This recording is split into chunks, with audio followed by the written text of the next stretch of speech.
Selfie stick की मदद से मीटर रीडिंग नोट करने का जमाना हुआ पुराना।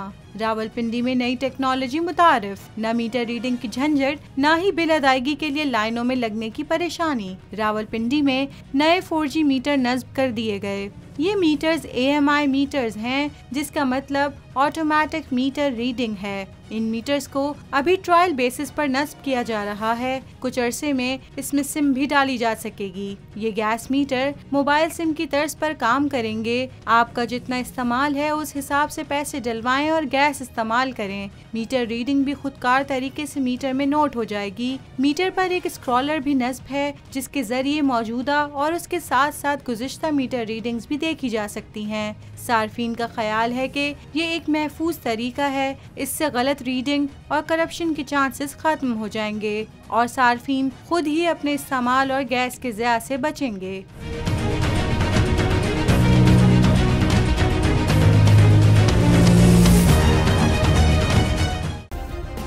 सब्सक्राइब करें और बेल दबाएं ताकि कोई खबर रह न जाए।